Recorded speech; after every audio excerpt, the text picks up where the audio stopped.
ৰাভা হাছং পৰিষদীয় নিৰ্বাচনত চৰম উদ্ভণ্ডালী গৰিহণাযোগ্য ঘটনা সংঘটিত বকুৰ ছাতাবাৰীত নিৰ্দলীয় প্ৰাৰ্থীৰ ওপৰত আক্ৰমণ।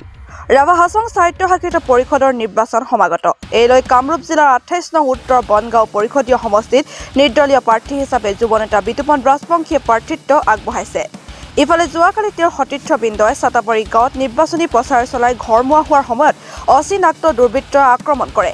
এই আক্ৰমণত দুৰ্বৃত্তৰ দলটোৱে বিতুপন ৰাজবংশী আৰু সতীৰ্থসকলকে প্ৰাণে মৰাৰ চেষ্টা চলোৱাৰ অভিযোগ উত্থাপিত হৈছে।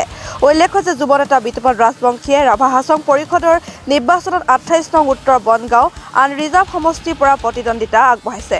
প্ৰকাশ্য যে নিশা তেওঁলোকক বকু আৰক্ষী আৰু জামবাৰী আৰক্ষীয়ে সুকলমে উদ্ধাৰ কৰে। ইফালে ৰাজবংশীয়ে ঘটনা সন্দৰ্ভত বকু আৰক্ষী থানাত এজাহাৰ দাখিল কৰিছে। ঘটনা সন্দৰ্ভত আজি সাংবাদিকক জনায় যে ৰাভা হাছং স্বায়ত্তশাসিত পৰিষদত অনা ৰাভা বা অজনজাতীয় লোকৰ ৰাজনৈতিক অধিকাৰ নাই নেকি? কিয় অনা ৰাভা বা অজনজাতীয় লোকে প্ৰতিদ্বন্দ্বিতা কৰিব ওলোৱাত এনেবোৰ ঘটনা সংঘটিত কৰিছে? পৰিষদৰ সম অধিকাৰ নীতি মিছা প্ৰতিশ্ৰুতি নেকি? এয়া ডাঙৰ প্ৰশ্ন। কিমান নম্বৰ সমষ্টিৰ প্ৰাৰ্থী? মই 28 নং উত্তৰ বনগাঁও সমষ্টিৰ প্ৰাৰ্থী নিৰ্দলীয়ভাৱে। যোৱা ৰাতি আমি প্ৰায় মই বিতুপন ৰাজবংশী। যোৱা ৰাতি প্ৰায় 9টামান বজাত আমি আমাৰ মানুহখিনিৰ ওচৰত গৈ অহাৰ পিছত নিৰ্বাচনী প্ৰচাৰৰ বাবে যেতিয়া ঘৰমুৱা হওঁ তেতিয়া আমাক এটা দুৰ্বৃত্ত দলে প্ৰায় 16-17খন গাড়ীয়ে আমাক পিছ কৰে আৰু সিহঁতে চকা অস্ত্ৰ যেনে তৰোৱাল দাও এনেকুৱা ধৰণৰ আমাক দেখুৱাই পেলাই খেদে আৰু আমি স্থানীয় লোকৰ তৎপৰতাত তেওঁলোকৰ ঘৰত আশ্ৰয় লৈ থাকোঁ। যদিও আমাৰ ঘটনাটো ক'ত হৈছিলে? এইটো ঘটনাটো হৈছিলে ছাতাবাৰী ইণ্ডাষ্ট্ৰী গেটৰ সন্মুখত যিটো চক আছে, চকটোৰ পৰা আমাক পিছ লৈছিলে। কেইজনে সেইটো আমি সুসম্ভৱ ডাইৰেক্টলি ক'ব নোৱাৰোঁ। যদিও 16-17খন গাড়ী আছিলে, 4চকীয়া গাড়ী আছিলে আৰু সকলোৱে মুখত ক'লা কাপোৰ বান্ধি আহিছিলে। সুসম্ভৱ টাৰ্গেট আমাক ডাইৰেক্ট মাৰিম বুলি পেলাই আহিছিলে, যিহেতু সিহঁতে চকা অস্ত্ৰ লৈ আহিছিলে। এতিয়া প্ৰশ্ন হ'ল যে আমাৰ অজনজাতিসকলৰ এটা ৰাভা হাছং কাউন্সিলত আমাৰ কি অধিকাৰ নাই নেকি? কোনো ৰাজনৈতিক অধিকাৰ নাই নেকি? তেওঁলোকে কিহৰ কাৰণে আমাক এনেকুৱা ধৰণৰ কৰিব লগা হ'ল? এটা অপেন সমষ্টি, এটা আনৰিজাৰ্ভ সমষ্টিত আমি যদি অজনজাতিৰ লোকসকলে আমি তাত প্ৰতিদ্বন্দ্বিতা কৰিব ওলাওঁ, তেওঁলোকে আমাক এনেদৰে কিয় তেওঁলোকে প্ৰাণে মৰাৰ কাৰণে চেষ্টা কৰি আহিছে?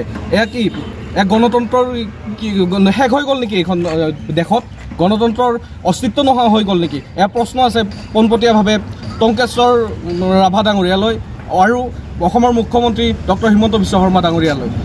এইটো অপেন সমষ্টিত আমি অজনজাতীয় লোকসকলে প্ৰতিদ্বন্দ্বিতা কৰিমেই আৰু আমি আগন্তুক নিৰ্বাচনত আমি যে উত্তীৰ্ণ হৈছোঁ, আমি হাৰিম বা জিকিম বুলি পেলাই আমি উত্তীৰ্ণ হোৱা নাই। আমি আমাৰ অধিকাৰৰ বাবে, আমি আমাৰ স্বাভিমানৰ বাবে, আমাৰ অজনজাতিসকলৰ অধিকাৰ সুৰক্ষিত কৰাৰ কাৰণে, মৌলিক অধিকাৰ যাতে খৰ্ব নহয়, মাটি ভেটি যাতে আমাৰ ৰক্ষা হয়, সেইকাৰণে আমি এই নিৰ্বাচনত অৱতীৰ্ণ হৈছোঁ। তৎপশ্চাত তেওঁলোকে আমাক এনেদৰে প্ৰাণে মৰাৰ ভাবুকি বা প্ৰাণে মৰাৰ যি চেষ্টা কৰিছে তাক আমি একেবাৰে গৰিহণা প্ৰদান কৰিছোঁ আৰু তেওঁলোকৰ বিৰুদ্ধে প্ৰশাসনে বা বকু আৰক্ষীয়ে এক বিশেষ ব্যৱস্থা ল'ব বুলি আমি আশা ৰাখিছোঁ। আপুনি এজাহাৰ? হয়, ইতিমধ্যে আমি এজাহাৰ দিছোঁ আৰু যোৱা ৰাতিও খুব সুন্দৰভাৱে বকু আৰক্ষী থানা আৰু জামবাৰী আৰক্ষী চকীয়ে আমাক খুব সুন্দৰভাৱে সহযোগ কৰিছে আৰু তেওঁলোকে আমাক উদ্ধাৰ কৰি আনিছিলে ৰাতি। বকুৰ পৰা Dhanmoni Medhi report, any live. খবৰ মানে এনি লাইভ 24/7 আৰু এনি লাইভ ডিজিটেল। যিকোনো খবৰৰ বাবে যোগাযোগ কৰক 9387734920 আমাৰ এই নম্বৰত।